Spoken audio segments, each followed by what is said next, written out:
Don't do this.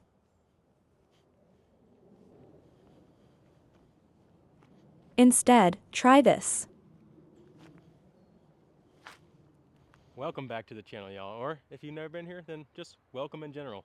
I'm Connor O'Reilly, playing for Team OTB Discs and gearing up for my 5th season playing full-time on the Disc Golf Pro Tour. I've given a lot of lessons over the last few off seasons, and I really love teaching the game to everybody. So I'm about to give you guys a free nugget of advice on probably the most common footwork error that I see players making. The disc golf swing truly is like learning a big dance move. You got to know what to do with your left foot, your right foot, your left knee, right knee. Everything up the body has to work in conjunction if you want to be able to compete with the likes of Anthony Barella, Gannon Burr, and some of these disc golf robots who've really figured out that swing and added the athleticism to it. So we all want to play better disc golf. So let's see if you're making this common mistake with your footwork. Now, this mistake that I see a lot has to do with the back leg and the backhand. So for a right hand thrower, that's going to be the left leg.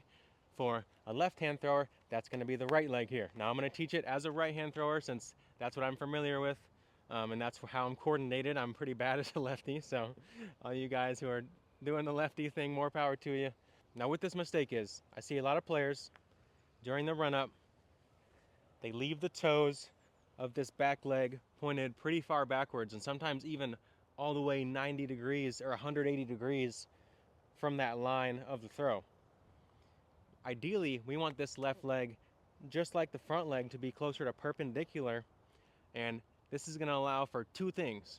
Number one, it's going to allow for a quicker collapse of the leg.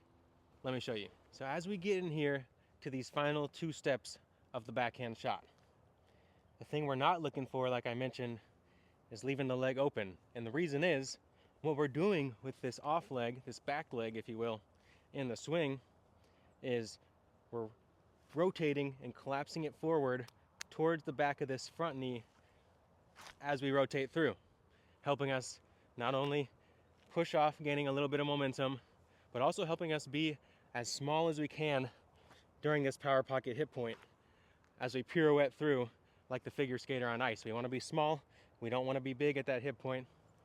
And if you leave that leg behind like we were talking about, the issue now is our hip socket doesn't work in a way that's going to allow us to collapse this knee without causing a lot of strain on the inside of that knee or on the hip socket itself. And I hate to use this example, but my good buddy Cole Radalin, great disc golfer, last season, he ended up tearing his left hip partially because of this issue. So it's something that you really want to be aware of and try to fix, not only for the speed and the power, but also for the health of your body. Now, the reason this is the way it is comes down to simple body biomechanics, and the way our bodies move really forces us into a certain type of swing mechanic that's going to be the most efficient. So knowing this is the reason why it's not efficient. If you stand up right now out of your seats, face both feet forward in line with the way your chest is facing, and now rotate through your hips. Feel how much hip socket mobility you have. This is going to be a position in which you can rotate your hips quite freely, which is going to be advantageous for collapsing that leg forward. Now I want you to point your toes out as wide as you can, away, pointing off to the sides of you. And now, oh, can't even balance like that, so that's going to be one issue, but try to rotate in your hip sockets, and you're going to realize you're pretty much locked into place. And now, when we turn this into our last step that we're trying to collapse forward on, we're going to run into that issue of not being able to do it because we're leaving this back foot behind. So make sure to get those toes fighting closer to perpendicular. This will help you collapse through quicker, have more power and efficiency on your shot, and it'll keep you from getting injured. Now, if you're saying, Connor, this is great, and I'm trying to work on it right now at the house or at the field, but I'm not quite figuring it out. What's a good drill for me to figure this out? I'd say put the disc down. You don't even need to throw a disc to figure out your footwork. All that does is complicate things. Break it down to just the feet. Find yourself a line, whatever it is. It could be the thick goal or inline on a soccer field. That ends up being actually a really good way to do this. Or it could even just be the edge line of a flush tee like this. And what I'm going to do, I'm going to take my back toe, my front heel, and they're going to be on this line. And now I'm just going to kind of repetitively X step trying to keep that back toe and that front heel as close as I can to the line.